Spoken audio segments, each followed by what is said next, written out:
네, 오늘 우리에게 주시는 하나님의 말씀 봉독해 올립니다. 마태복음 9장 9절에서 13절까지에 있는 말씀입니다. 마태복음 9장 9절에서 13절까지에 있는 말씀 제가 봉독해 올립니다. 예수께서 거기서 떠나 지나가시다가 마테라 하는 사람이 세관에 앉은 것을 보시고 이르시되 나를 쫓으라 하시니 일어나 쫓으니라. 예수께서 마태의 집에서 앉아 음식을 잡수실 때 많은 세리와 죄인들이 와서 예수와 그 제자들과 함께 앉았더니 바리새인들이 보고 그 제자들에게 이르되 어찌하여 너희 선생은 세리와 죄인들과 함께 잡수시느냐. 예수께서 들으시고 이르시되 건강한 자에게는 의원이 쓸데없고 병든 자에게라야 쓸데있느니라. 너희는 가서 내가 긍휼을 원하고 제사를 원치 아니하노라 하신 뜻이 무엇인지 배우라. 내가 의인을 부르러 온 것이 아니요 죄인을 부르러 왔노라 하시니라. 아멘. 마태복음 이제 두 번째 시간입니다. 오늘 마태복음 9장 9절에서 13절에 있는 말씀을 가지고 건강한 자와 병든 자라는 제목으로 하나님 말씀 전하도록 하겠습니다. 지금 전 세계 감염자 수가 어제 제가 확인해 보니까요 1,400만 명이 되었습니다. 미국, 우리가 살고 있는 미국이 가장 많은 감염자 수를 기록하고 있습니다. 미국은 370만 명 정도가 지금 감염이 되었다고 합니다. 100명 중에 한 명이, 미국 인구가 이제 3억 6천, 7천 이렇게 되니까요. 100명 중에 한 명이 감염이 됐다는 이야기가 이제 통계적으로 나오는데요. 실제로는 숨겨진 감염자들은 여기에 한 100배 정도, 심하게 보는 사람은 100배, 10배, 10배까지 지금 보고 있습니다. 상당히 많은 숫자가 지금 감염이 되어 있는 것으로 지금 보게 되는데요. 이 코로나 코비드-19 참 치료하기가 힘든 질병인 이유가 바로 이 무증상 감염자들 때문이라고 합니다. 과거에 이 사스나 다른 바이러스 질환은 증상이 나타났을 때 그때 이제 감염이 되고 전염이 되고 그래서 증상이 나타난 사람을 찾아서 치료하고 격리하고 이게 어느 정도 이 바이러스를 컨트롤할 수가 있었다고 했는데요. 지금 나온 이 코비드-19는 가장 무서운 게 이 무증상 감염이라는 것입니다. 아무런 증상이 없습니다. 그런데 누군가를 감염시키는, 처음에 제가 뉴스를 찾아보니까요, 이 무증상 감염이 의심된다라는 뉴스가 처음 나왔고요. 그것을 믿지 못하는 상황이었습니다. 그러다가 한 10% 정도가 그런 사람들로 인하여 감염이 된다. 요즘은요 70%, 80%가 무증상 감염으로 감염되고 있다는 그런 뉴스가 나오는 것을 보게 됩니다. 이 무증상 감염 참 그러기 때문에 이 코로나 바이러스가 지금 치료하기 또 다루기가 참 어려운 질병이 되었습니다. 내가 감염된 것을 알면은 조심합니다. 그리고 저 사람이 감염이 된 것을 알기 때문에 피하고 그렇게 할 수 있는데 그 자체를 모르기 때문에 이것을 병을 막고 치료하는 것이 참 어렵다는 것입니다. 요즘 전 세계적으로 K-방역, 우리 한국의 방역 시스템이 칭찬을 받고 있습니다. 이 한국의 K-방역이 도대체 무언가 제가 한번 찾아보니까 바로 이것입니다. 무증상 감염자도 찾아내서 치료하는.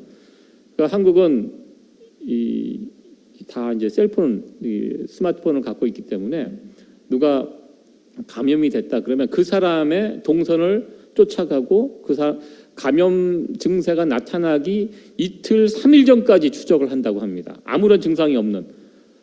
처음부터 그렇게 하려고 한 것이 아니었는데 하다 보니까 가만히 보니까 이 사람이 증상이 나타나기 하루나 이틀 3일 전에 만난 사람들도 조사를 해보니까 이 감염이 돼 있는 거예요. 그래서 한국에서는 감염자가 발생이 되면 그 사람의 동선을 찾아 추적을 하고 그리고 이틀 3일 전까지 확인을 하고 또 검사를 한다고 합니다. 그래서 이 코로나 바이러스를 어느 정도 한국은 이제 컨트롤을 하고 있는데 세계 어느 나라에도 그렇게 못한다고 합니다. 지금 우리가 살고 있는 미국은 그 자체를 지금 못하고 있습니다. 무증상 감염자가 참 많이 돌아다니는데, 그러나 한국은 이 부분을 100% 커버를 하지 못하지만 어느 정도 이 부분까지 지금 컨트롤하고 있기 때문에 한국의 이 K 방역이 세계에서 또 인정을 받는 그런 아주 좋은 하나의 모델이 되었던 것 같습니다. 정말 이 무증상 감염 참 무서운 상황입니다. 이 백신이 나오기 전까지, 치료제가 나오기 전까지는 정말 우리가 이렇게 지금 예배 시간에 마스크를 쓰고 예배를 드리고 있는데요. 마스크도 써야 되고 거리도 띄워야 되고 좀 조심스럽게 지낼 수밖에 없습니다. 요즘 그 어느 때보다 우리의 생명과 안전, 이 건강에 참 관심이 많은 때입니다. 저도 지난주에 병원 체크업을 갔다 오고 이제 담당 의사를 만나서 저에 관해서 이렇게 좀 이야기를 들었는데요. 예전에 비해서 더 신중하게 의사의 말을 듣게 되었습니다.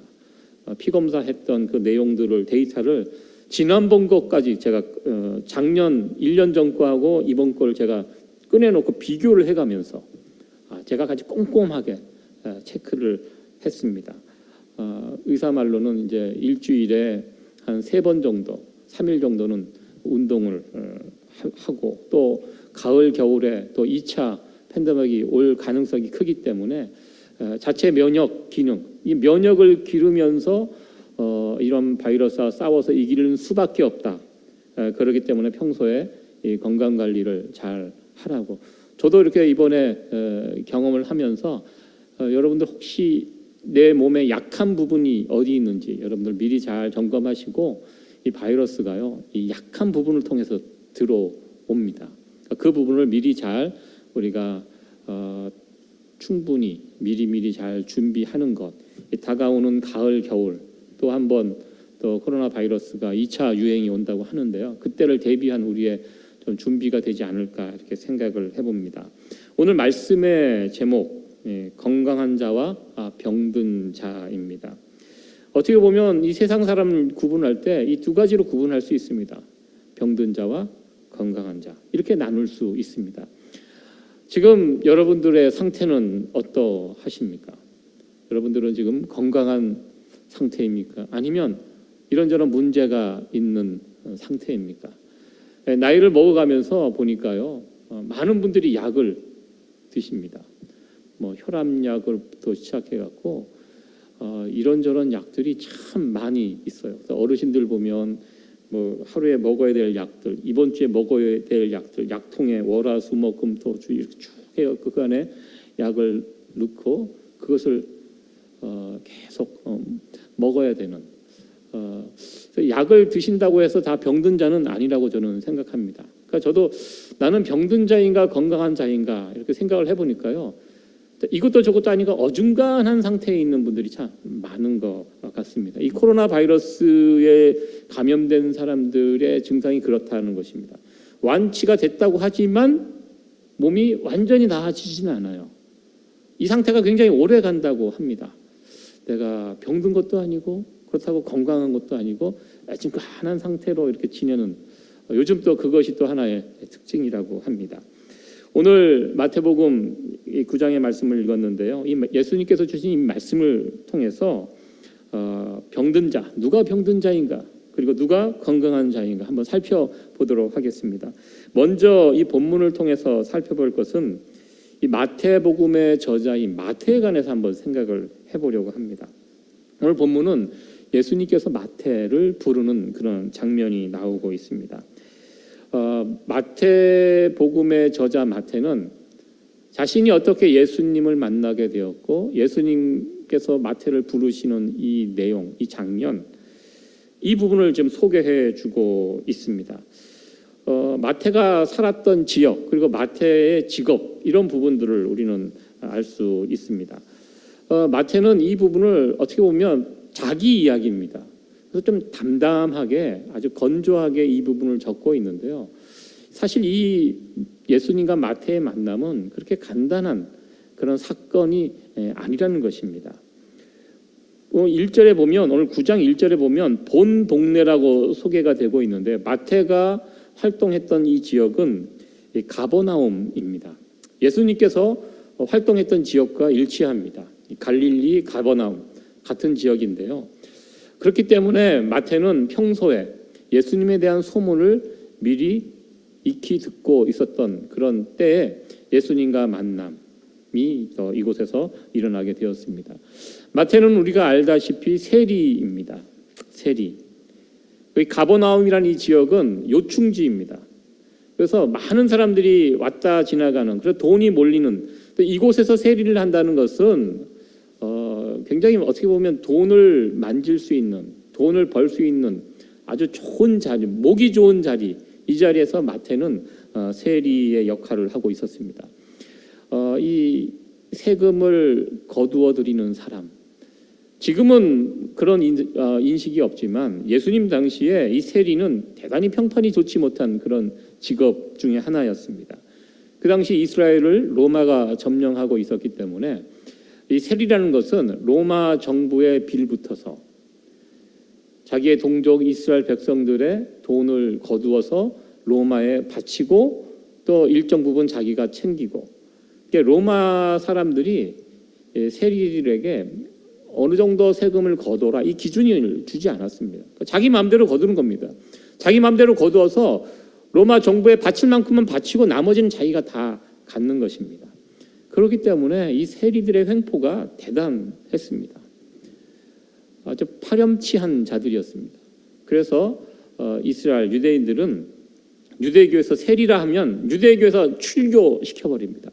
저 사람이 직업이 세리다 그러면 출교시켰고, 성전에 들어오지 못하도록 성전 출입 금지, 그리고 세리는 어떤 법정에서 증인으로 설 수 없을 정도로 세리의 말은 믿을 수 없다, 이렇게 그 당시 분위기가 그리하였습니다.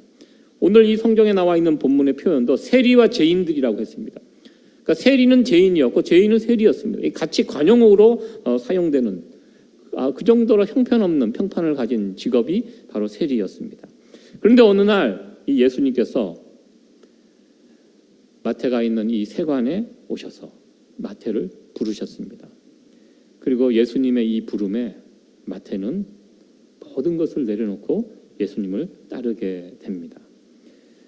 세리 마태가 예수님을 따라가는 이 장면 한 줄로 아주 심플하게 표현하고 있지만 아마도 이 장면은 마태의 인생에 있어서 가장 중요한 순간이 아니었을까 이렇게 생각을 해봅니다. 마태의 삶은 예수님을 만나기 이전과 그리고 이후로 나눌 수 있습니다. 예수님을 만나기 이전에 마태의 삶의 목표가 무엇입니까? 아마도 마태의 삶의 가장 중요한 목표는 돈이었을 것입니다. 내가 민족의 배신자로 파렴치범으로 몰리고 아마 이런 자기의 평판이 나쁘다는 거 알고 있었을 것입니다. 그럼에도 불구하고 마태는 그럼에도 불구하고 돈이 중요하다. 내가 무슨 욕을 먹어도 이 돈 중요하기 때문에 내가 돈 벌기 위해서 세리를 택했고 나는 누가 뭐래도 누가 욕을 해도 나는 돈 벌고 이러고 살겠다. 이렇게 살았던 사람이 마태입니다. 그런데 어느 날 예수님을 만나게 되었고 그 예수님의 부르심에 모든 것을 내려놓고 이제 자신의 남은 인생을 예수님께 걸게 됩니다. 마태는 결정했습니다. 그래, 이분이야. 자신의 남은 모든 인생을 저분께 걸겠다. 오늘 예수님과의 마태의 만남이 단 한 줄로 나와 있지만 이 안에 이 모든 것이 담겨 있는 것을 우리는 보게 됩니다. 마태복음의 구조가 아마 여러분들 잘 아실 것입니다. 5장부터 7장까지는 산상설교가 나오고 오늘 본문에 나와 있는 이 8장, 9장 예수님의 치유의 사건, 기적의 사건이 연속으로 나오는 본문들입니다.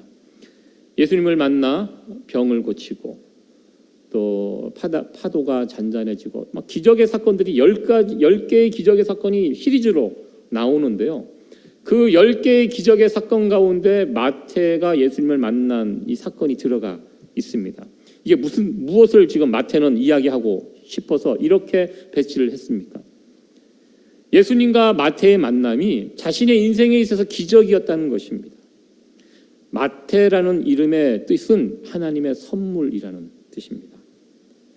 예수님이 마태의 인생에 찾아오신 것, 마태의 인생에 있어서 선물과 같은 그런 분이 바로 예수님입니다. 우리 모두는 예수님을 만난 자들입니다. 여러분들 이 말에 동의하십니까? 우리의 인생길에서 예수님을 만난다는 것, 마태와 같이 기적이며 내가 받은 내 인생에서 가장 큰 선물 바로 예수님입니다. 여러분들 이 말에 동의하십니까?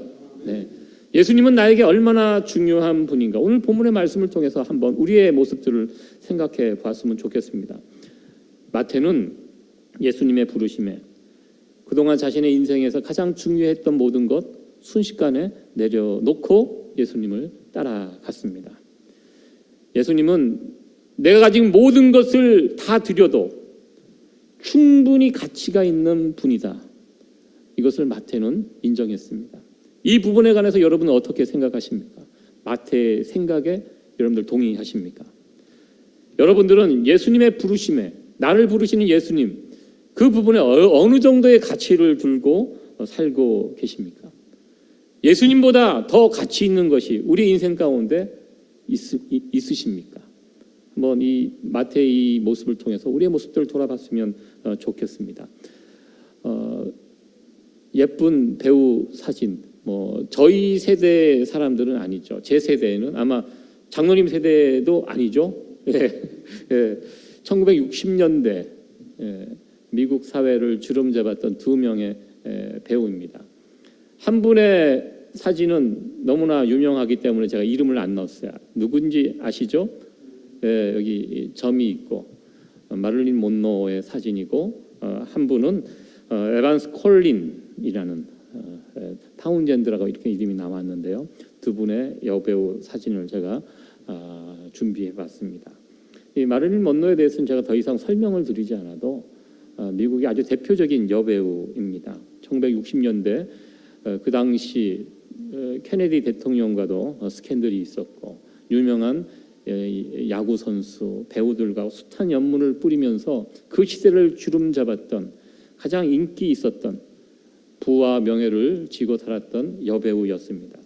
그러나 그 여배우의 마지막이 참 비참했습니다.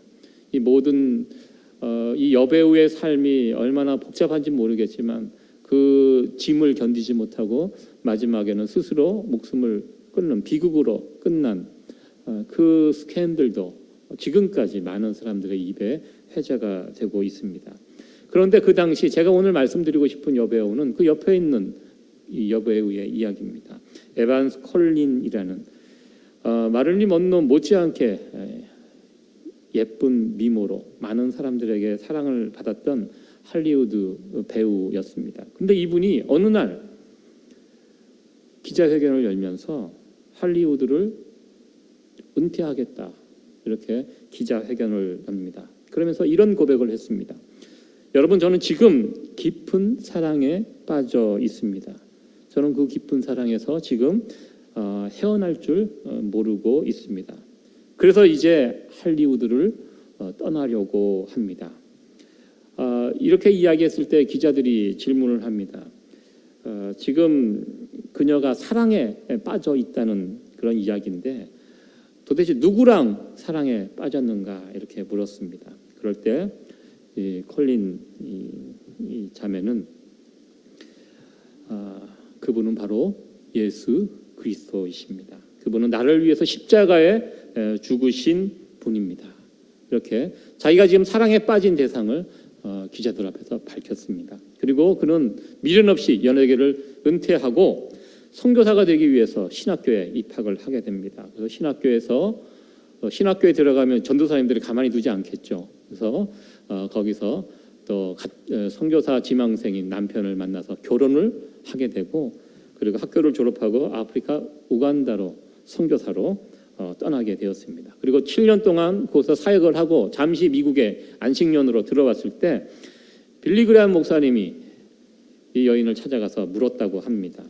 에반스 콜린, 할리우드의 그 영광과 그 부와 명예, 인기 다 포기하고 지금 우간다에 떠나서 우간다에서 선교사로 활동하고 있는데 솔직히 후회하지 않습니까? 당신 지금 행복하십니까? 이렇게 질문했을 때 아주 서슴없이 이렇게 대답을 했다고 합니다. 후회라니요, 목사님. 내가 선택한 이 선교사의 이 자리, 자신에게 너무나 과분한 자리입니다. 영국 여왕의 자리와도 심지어 대통령의 자리와도 바꿀 수 없는 너무나도 귀중하고 보람된 자리입니다. 이 세상의 어떤 자리와도 바꿀 수 없는 자리가 바로 이 자리입니다. 이렇게 고백을 했다고 합니다. 이 여인의 귀한 고백이 저와 여러분들의 고백이 되어지기를 간절히 소원합니다. 예수님은 이 세상 어떤 것과도 바꿀 수 없는 분이십니다. 이 사실을 믿으십니까? 마태도, 에반스 콜린도, 그리고 이 세상의 수많은 성도들, 이 사실을 알았기에 그들은 예수님께 자신의 인생을 맡기고 예수님을 따라 나서게 되었습니다. 예수님을 따라 나선 이 행렬 속에 저와 여러분들이 오늘도 지금도 함께 하고 있음을 믿습니다. 예수님은 우리의 인생에 있어서 가장 큰 선물이 되기 때문입니다. 마태는 예수님의 부르심에 응답한 이후에 너무나 기쁜 일이 아닙니까? 그래서 자기 집에서 큰 잔치를 벌이게 되었습니다. 이 잔치 가운데 많은 사람들이, 특별히 마태와 같은 세리와 죄인들이 그 잔치에 함께 오게 되고, 오늘 성경에 보니까 바리새인들도, 이 종교 지도자들도 아마 그곳에 왔던 것 같습니다. 10절과 11절 말씀 우리 같이 다시 한번 읽어보도록 하겠습니다. 시작. 예수께서 마태의 집에서 음식을 잡수실 때 많은 세리와 죄인들이 와서 예수와 그 제자들과 함께 앉았더니 바리새인들이 보고 그 제자들에게 이르되 어찌하여 너희 선생은 세리와 죄인들과 함께 잡수시느냐. 본문을 통해서 우리가 보게 되는 것은 참 기쁨의 자리입니다. 그런데 한 가지 문제가, 이 바리새인들 눈에 봤을 때는 이것이 문제가 있었다는 것입니다. 아주 못마땅하게 바라보고 있습니다. 예수님, 어떻게 세리와 죄인들과 함께 앉아서 저렇게 음식을 나누고 즐겁게 저렇게 교제하고 있는가? 아마 불쾌하게 이 장면을 바라보고 있었을 것 같습니다. 그런데 사실 그렇게 불편해하고 불쾌할 수 있습니다. 충분히. 그렇잖아요. 저도 예전에 이 교회에서 사역을 할 때 교회에 이상한 사람들 오면, 여기서 이상한 사람들이라는 것은 제가 언젠가 한번 말씀을 드렸는데, 고등부 사역할 때 머리를 노랗게 물들인 학생이 처음에 들어왔을 때 놀래갖고 이 학생을 어떻게 감당을 해야 될까, 이상하게 쳐다볼 수밖에 없지요. 그리고 제가 잠시 생각한 다음에 이러면 안 되겠구나, 그러면서 어떻게든 좀 분위기를 해보려고 했는데 그 다음 주부터는 그 친구가 안 오더라고요. 어쩔 수 없습니다. 바리새인들이 이렇게 반응하는 거 충분히 이해할 수 있다는 것입니다. 바리새인들은요 굉장히 경건한 사람들입니다. 거룩한 사람들이고 죄인들과 함께 어울리지 않습니다. 이 바리새인들 구별된 자들입니다. 구별이 무엇입니까? 세상의 잘못됨들과 떨어지는 것입니다. 그런데 예수님이, 하나님의 아들이라고 하는 예수님이 그런 자들과 어울리고 밥을 먹고 교제하고 웃고 떠들고 즐기는 그 모습, 아마 굉장히 못마땅하고 불쾌하고 불편하게 바리새인들은 봤을 것입니다. 그것은 이상한 장면이 아닙니다. 충분히 이해할 수 있습니다. 그러나 이 바리새인들이 자신이 가진 이 불만을 표시하는 이런 방법이 좀 뭐라 그럴까요? 좀 이게 여기에 문제가 있었다는 것입니다. 지금 바리새인들의 눈에 잘못을 저지르고 있는 사람이 누굽니까? 예수님입니다. 예수님 그렇게 하면 안 되거든요. 예수님이 지금 실수를 하고 있었습니다. 그렇다면 예수님께 직접 가서 이야기를 해야죠. 근데 예수님께 직접 이야기하지 않고 어떻게 합니까? 오늘 성경에 보면 제자들은 제3자입니다. 세리와 죄인들에게 얘기하는 것도 아니고요, 제자들에게 이야기를 합니다. 이게 문제가 있는 것이 아닌가? 그런데요, 가서 몰래 이야기하는 것도 아닙니다. 다 듣게. 예수님도 듣고, 어쩌면 예수님 들으라고 하는 이야기, 더 나아가 그 당사자들, 세리와 죄인들에게 다 들리도록 그렇게 그 자리에서 제자들에게 이야기를 합니다. 어떻게 보면 굉장히 비겁한 모습이죠. 누구 들으라고 하는 이야기입니다. 만약에 이런 상황에 지금 벌어졌다면 사실 이 집이 누구 집입니까? 주인은 마태입니다. 마태의 집에서 이런 일이 벌어지고 있습니다. 잔치를 벌이고 있는데 손님이 와서 어떻게 보면 잔치에 소금을 뿌리고 재를 뿌리는 이런 상황입니다. 여러분 같으면 어떻게 하시겠습니까? 내가 이 집의 주인이에요. 어떻게 하겠습니까? 마태가 바리새인들에게 가서 여기서 이러시면 안 됩니다. 점잖게 이야기할 수도 있고요. 또 저 같으면 야, 너 나가. 먹은 거 다 토해내고 다 나가. 얼마나 이거 화가 나는 상황입니까? 이렇게 아마 이야기할 수도 있었을 것입니다. 그런데요, 마태는 그렇게 하지 못했습니다. 그리고 다른 세리와 죄인들도 그렇게 하지 못했습니다. 왜? 자신들이 죄인이라는 사실을 이들은 알고 있었기 때문입니다. 바리새인들로부터 그런 대접을 받는 거 당연하다. 늘 그런 대접을 받았기 때문에 익숙한 그런 일이 익숙하게 있기 때문에 맞아. 그럼 아마 고개를 들지도 못하고 예수님께 죄송한 마음으로 괜히 예수님 같은 좋은 분이 자신과 같은 자들과 어울리면서 쓸데없이 이런 욕을 듣게 되었다고 죄송한 마음으로 아마 고개를 숙이고 있었을 것입니다. 제가 이제 슬픈 장면이라고 표시를 해놨는데 정말 슬픈 장면이죠. 이런 욕을 먹으면 당당하게 가서 그 바리새인들을 꾸짖고 싸워도 괜찮은 상황인데 못하는 거예요. 죄인이기 때문에 죄송하고 예수님께 죄송하고 이런 상황이었습니다. 굉장히 슬픈 장면이라고 할 수 있습니다. 이에 예수님께서 12절, 13절 이렇게 말씀을 주십니다.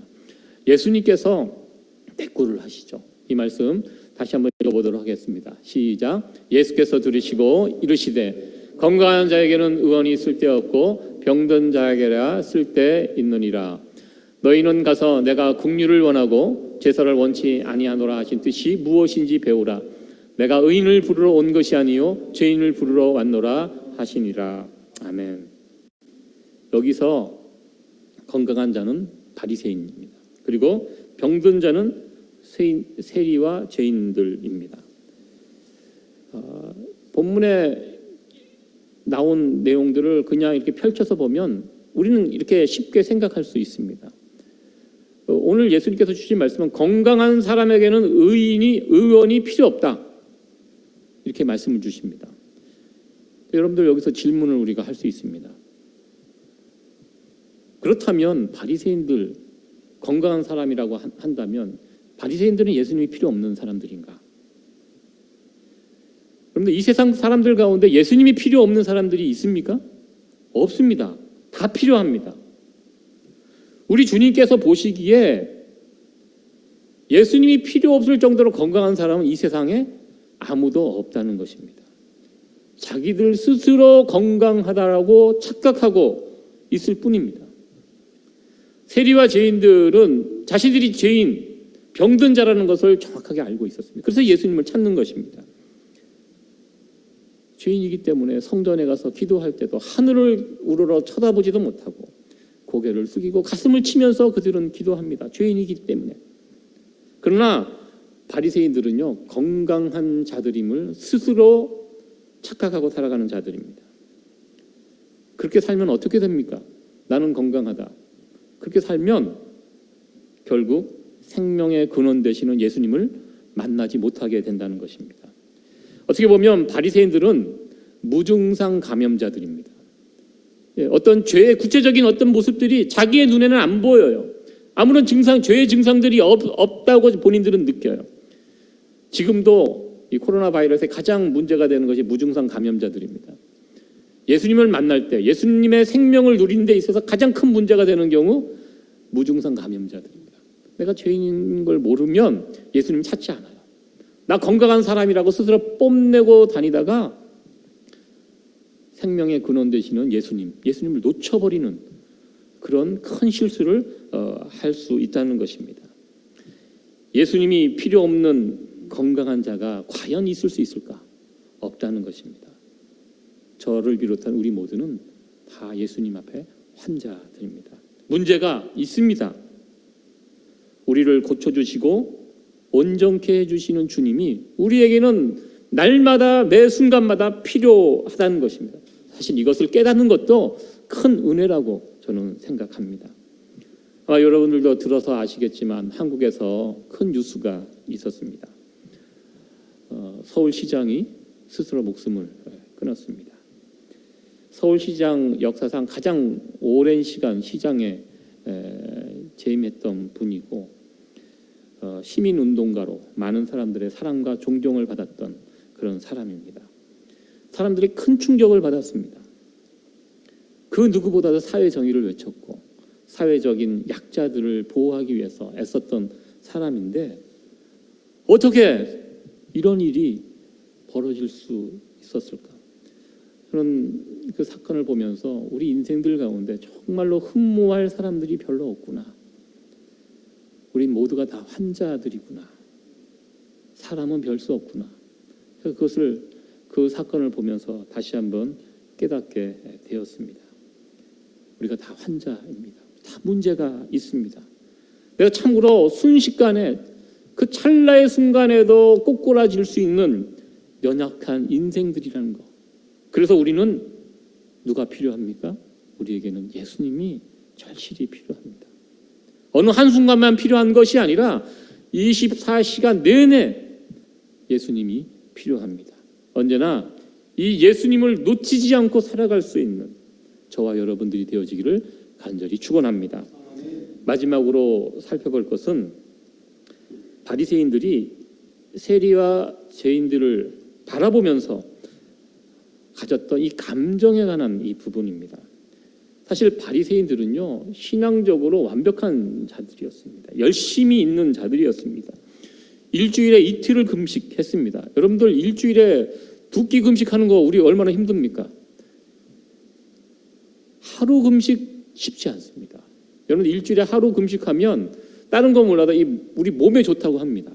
요즘 간헐적 금식 아마 여러분들 뭐 살을 빼기 위해서 하시는 분들 많이 계시는데 우리 몸에도 가끔 금식을 해주는 거 좋다고 합니다. 이 바리새인들은요 종교적인 이유로 일주일에 이틀을 금식했던 자들입니다. 신앙이 열심히 있는 자들입니다. 성경에 보면 박하와 외향과 근처의 11조라는 표현이 있습니다. 11조를 드리는데요 정말 사소한 것까지 다 찾아서 계산해서 11조를 드리는, 오늘날로 말하면 콩나물 개수까지 세면서 거기에 대한 11조를 드리는 이 정도로 아주 신앙에 열심히 있는 사람들이 이 바리새인들이었습니다. 우리가 이 세상 죄인들을 바라볼 때 분노해야 합니다. 어떻게 저렇게 살 수 있을까? 죄를 지적하고 특별히 요즘 동성애 문제가 굉장히 심각해지고 있는데요. 많은 교회들이 지금 그 부분에 관해서 분연히 일어나서 지적을 하고 강조하고 있습니다. 그러나 우리가 어떠한 죄에 대한 지적도 필요하지만 동시에 죄인들을 불쌍히 여기는 긍휼히 여기는 마음 우리가 놓쳐서는 안 된다는 것입니다.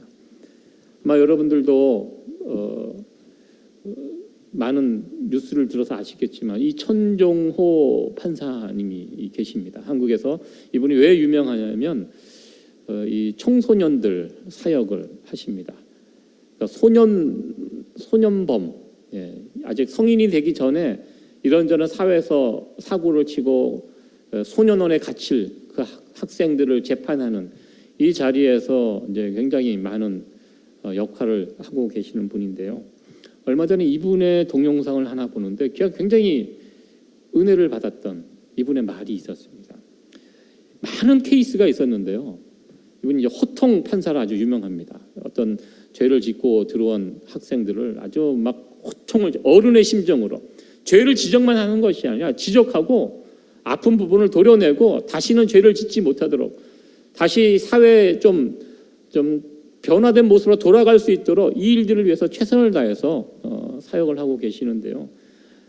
이분이 맡았던 여러 케이스 중에 정말 가슴이 아팠던 케이스 하나를 이야기를 해주셨습니다. 여학생 이야기인데요. 비행 청소년이었습니다. 계속 나와서 가출하고 사고를 치고 그러다가 절도도 하고, 이 여학생이 그렇게 가출하고 떠돌다가 임신을 하게 되었다는 것입니다. 임신을 하고 잡혀와서 이제 재판을 받게 되는데, 이 임신이 원치 않는 어떤 성폭행을 당했을 경우에는 국가에서 이것을 낙태를 허락을 할 수 있다고 합니다. 그러나 자기가 알아보니까 이게 그런 식으로 임신이 된 것이 아니에요. 자기와 같이 가출했던 그런 남학생들과 같이 지내면서 이것이 임신이 된 겁니다. 이런 상황에서는 낙태를 할 수가 없다고 합니다. 이 여학생을 그냥 집으로 돌려보내면, 임신한 상태이기 때문에 집으로 돌려보내면 이 낙태를 하게 되는 거고요. 그냥 이 감옥에 소년원에 가두어 두고 있으면 이제 이 소년원에서 출산을 하게 되는 것입니다. 그래서 이것을 어떻게 재판을 할까 고민하다가 이분이 이 문제를 가지고 한 달을 고민을 했다고 합니다. 제가 그 말에 깜짝 놀랐어요. 얼마나 일이 많은데 이 여학생의 이 문제를 가볍게 보지 않고, 물론 법적으로 판단하면 쉽습니다.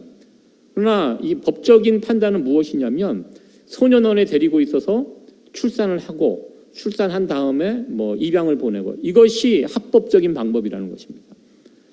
그래서 이 합법적인 방법을 그대로 실행할까 말까 고민을 하다가 한 달을 밤에 잠을 못 잠 정도로 아주 깊이 고민을 했다고 합니다. 그래서 내린 결론은 소년원에서 그냥 출산하도록 이렇게 재판에서 결정을 하고, 그리고 그 출산을 하고 그리고 입양을 보내는, 그러면서 너무나 이 상황이, 이 여학생의 상황, 그리고 가족들 너무너무 상황이 미안해서 그 여학생 부모님을 자기가 따로 밖에서 만나서 고기를 대접하고, 그럴 필요 전혀 없습니다. 이 여학생의 인생이 너무 안타까워서 그렇게 자신이 그 부모님하고 같이 시간을 보내고 위로해주고, 참 그분의 이 동영상을 보면서 정말 귀한 마음을 가진 이분이요, 나중에 보니까 어느 교회 안수 집사님이시더라고요. 확실히 크리스찬 마인드가 있는 분이에요. 이 판사라는 자리가요, 얼마나 쉽게 바리새인이 되기 쉬운 자리인가요? 예, 법에 피도 눈물도 없지 않습니까? 근데 이분은 긍휼히 여기는 마음이 있더라고요. 이 자리에서 수십 년을 재판 자리에 앉아서 누군가를 재판하는 그런 사람인데도 불구하고 그 마음 가운데 누군가를 향한 뜨거운 사랑이 있어요. 긍휼히 여기는 그 마음이 있어요. 제가 이분의 동영상을 보면서 참 큰 은혜를 받았습니다. 저렇게 되기가 쉽지 않은데, 우리는 신앙생활을 오래 하다 보면요, 누군가를 긍휼히 여기려고 하는 이 마음보다는 자꾸 판단하고 정죄하고 나는 남들과 다르다, 이런 구별된 이런 마음, 이 바리새인적인 그런 모습과 마음, 이것을 가질 때가 있다는 것입니다. 우리 마음 가운데 누구를 향한 사랑하는 마음, 불쌍한 사람을 만났을 때 긍휼히 여기는 이 마음이, 나는 아직도 이런 마음을 붙들고 살아가고 있는가, 이 부분을 점검을 해봤으면 좋겠습니다. 예수님께서 지적하셨습니다. 사실 바리새인들의 이 열심은요, 누구도 흉내내지 못하는 열심입니다. 그것이 굉장히 중요한 부분이지만, 그러나 주님께서는 긍휼히 여기는 마음, 누군가를 사랑하는 이 마음 중요하다고 말씀하셨습니다. 그래서 제가 오늘 가장 이상적인 신앙인의 모습이 무엇인가 해서 제가 바리새인의 열심 더하기 누군가를 긍휼히 여길 수 있는 이 마음, 이 두 가지를 같이 할 수 있다면 참 좋겠다, 이상적인 신앙인의 모습이다, 이렇게 생각을 해봤습니다. 예수님께서 말씀하셨습니다. 제자들에게, 너희들 저 바리새인들 봤지? 너희들 저 바리새인들의 의보다 못하면 결단코 천국에 가지 못한다, 말씀하셨습니다. 아마 여러분도 기억나실 것입니다. 이 말씀이 바로 여기에 있어요. 바리새인들의 신앙의 열심, 바리새인들이 외식하고 뭐 남을 판단하고 못난 모습이 있지만 그들의 외형적인 그 모습, 신앙의 열심, 이거 무시 못한다는 얘기입니다. 너희들 본받아야 될 모습이라는 것입니다. 가장 이상적인 모습은요, 바리새인들의 이 신앙의 열심 더하기 이 세리들의 마음, 내가 죄인이라는 이 마음, 그런 세리와 죄인들을 긍휼히 여길 수 있는 이 마음, 이것이 합쳐진다면 정말 우리는 그만큼 예수님을 닮아가는 그런 사람들이 되지 않을까, 이렇게 생각을 해보았습니다. 말씀을 정리하도록 하겠습니다. 오늘 주신 이 말씀 세 가지를 우리가 생각해 볼 수 있었습니다. 나는 예수님과의 이 만남, 최고의 만남, 내 인생의 가장 최고의 만남, 예수님과의 만남입니다. 내 남편과의 만남, 내 아내의 만남, 그 만남도 정말 중요한 만남이지만 어쩌면 우리에게서 가장 최고의 만남은 예수님과의 만남입니다. 여러분, 이 만남 그렇게 믿고 여기고 살고 계십니까? 한번 우리의 모습들을 돌아봤으면 좋겠습니다. 그리고 나는 예수님이 필요한 자들이라는 것입니다. 우리는 다 어떻게 보면 무증상 감염자들이에요. 이 교회 다닌다고 하면 어느 정도 선하고 뭐 깨끗하게 살아갑니다. 남들보다. 남들보다 조금 나을 뿐입니다. 그렇다고 우리가 문제가 없는 거 아니라는 것입니다. 연약한 인간이기 때문에 우리는 하나님 앞에 건강한 자들이 아닙니다. 이 착각을 우리가 내야 된다는 것입니다. 우리들도 다 지금 증상이 다른 사람들이 볼 수 있는 증상이 없을 수 있습니다. 그러나 무증상 감염자들이라는 것, 그래서 우리는 예수님이 필요하다는 것, 이 사실을 우리가 놓치지 않고 살아갈 수 있는, 이걸 놓쳐버리면 예수님에서 멀어지게 됩니다. 무증상 감염자들이라는 사실을 우리가 붙들고 살았으면 좋겠습니다. 그리고 지금 나에게 누군가를 긍휼히 여기는 이 마음이 있는가, 이 마음을 잃어버리지 않았으면 좋겠습니다. 바리새인들이 보여줬던 신앙의 열심 더하기 뜨거운 마음, 누군가를 긍휼히 여길 수 있는 이 마음, 이 천정원 판사님 같은 그런 이 마음을 붙들고 살아가는 그런 저와 여러분들 되어지기를 간절히 축원합니다.